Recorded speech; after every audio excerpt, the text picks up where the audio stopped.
Hello and welcome to episode 8 of Cold Case Christmas. And there are thousands and thousands of missing people out there across the world, the cases of many of whom remain unsolved. But it's thankfully not common for an entire family to go missing and never be seen of again. But this is exactly what happened to the Jack family. This is a Canadian case that dates all the way back to 1989. Let's tell their story. This is a disappearance of a family of 4. Ronnie and Doreen Jack, who were both aged 26 at the age of their disappearance, and their children, Russell, aged 9, and Ryan, aged 4. They've been missing since August the 2nd, 1989. And the location is Prince George, British Columbia. Here are some age progression photos of how they might look today. On Tuesday, August 1st, 1989, Ronnie Jack left the First Litre pub in Prince George, British Columbia, feeling hopeful. He'd been out of work due to a back injury, and the Jack family had been living on welfare, and they were really struggling. They were struggling for money. And someone at that bar that night offered to help. A mysterious man told Ronnie about a job opportunity for him and his wife, Doreen, at a logging camp in the Clucults Lake area, about 40 kilometres west of Prince George. Ronnie was offered a job booking logs, and Doreen a position of a cook's helper in the camp kitchen. The man told Ronnie the camp even had a daycare for the couple's 2 sons, Russell, aged 9, and Ryan, aged 4.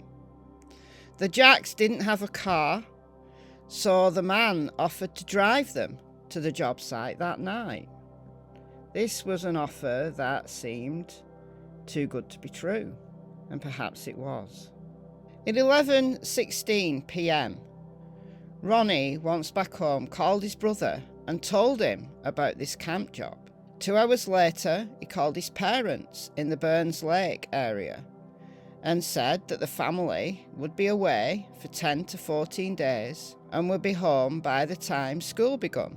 The man, as promised, waited for Ronnie, Doreen, Russell and Ryan to pack their belongings. At 1:21 a.m, on August the 2nd, 1989, all 4 members of the Jack family were seen leaving their home and climbing into the man's 4-wheel drive, dark-coloured pickup truck. And that's the last anyone ever saw of them. They were never seen or heard from again. The family wasn't officially reported missing until August the 25th. Because they told family that they were going to be away for 10 to 14 days doing this job. And it was only when they didn't return that people started to worry. So this mysterious man, assuming that he's the one responsible for the disappearance, had a massive head start on the investigation. And this is such an unusual case, and it's one of the only family disappearances in Canadian history. But it took nearly 7 years for the most significant tip to come in regarding the Jack family's disappearance. Up to that point, tips had been scarce. And this tip came in January 28th, 1996, just after 8:30 a.m. A man in Stony Creek, BC, called Vanderhoof Police with a brief message. And it simply said, "The Jack family are buried in the south end of ... ranch." The call lasted all of 10 seconds, and the caller hung up before the dispatcher could ask any questions or even clarify the name of the ranch. Investigators published appeals in local newspapers asking for the caller to call back, but they never did. In March of 1996, the voice recording was analysed by the University of British Columbia. And although police were eventually able to trace the call to a house in Vanderhoof, where a house party had taken place during the time frame of the call. It's unclear if the caller was ever identified. The police have certainly never released the ID of that caller. Was it a hoax? Was it a house party that were just talking about the disappearance of the Jack family, and it was somebody in the state of drunken revelry decided to call in a hoax to the police? Don't know. Since the investigation began, the RCMP have conducted hundreds of interviews, obtained thousands of documents related to the case, have searched several properties in the search for Ronnie, Doreen, Russell and Ryan. The most recent search for the Jack family took place in 2019 at a property south of Vanderhoof.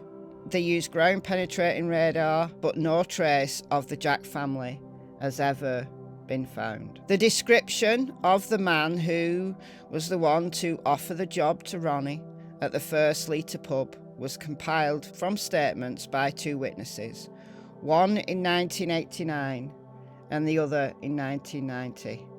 This man is the prime, possibly only suspect in the family's disappearance.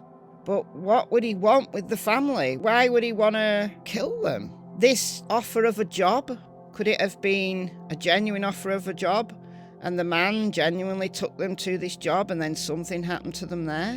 What was the motive of this man to take an entire family? They didn't have any money. Were their children trafficked and the parents murdered? We've got no idea. Simply no idea. So this man was described as Caucasian, tall, 6 foot to 6'6", with reddish brown hair, a short full beard and a moustache. His hair went down to the bottom of his ears and was parted to one side. In 1989, he was gauged to be between 35 and 40 years old, so this man would be an old man now, looks significantly different than he did then, if he's still alive, and between 200 and 275 pounds. He was wearing a baseball cap, a red checkered work shirt, faded blue jeans, a waist-length blue nylon jacket, and work boots with leather fringes over the toes. But nothing in the bar that night gave anybody any red flags about him. He was just a guy having a drink, chatting to Ronnie. The prime, the only suspect. Could this be a red herring? We don't know.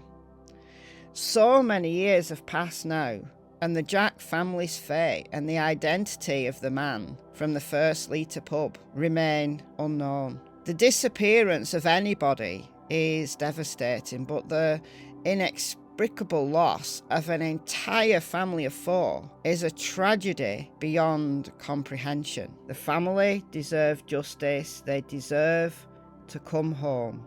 So Doreen, here are her details. Female, age 26, time of her disappearance. Indigenous, eyes brown, hair black, about 5'2" tall and weighed about 110 pounds. Ronnie Jack, age 26 at the time of his disappearance, Indigenous, eyes brown, hair black, about 5'6" and weighed about 150 pounds.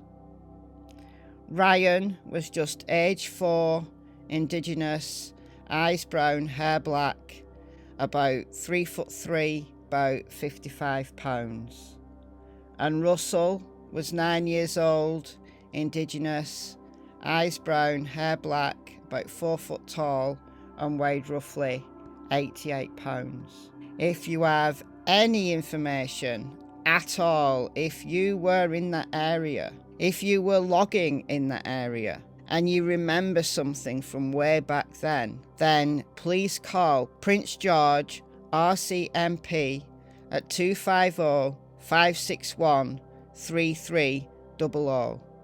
The reference number for the case is 1989 28607, or you can call Crime Stoppers anonymously at 1-800-222-TIPS, that's 8477, or online at www.canadiancrimestoppers, all one word, .org/tips.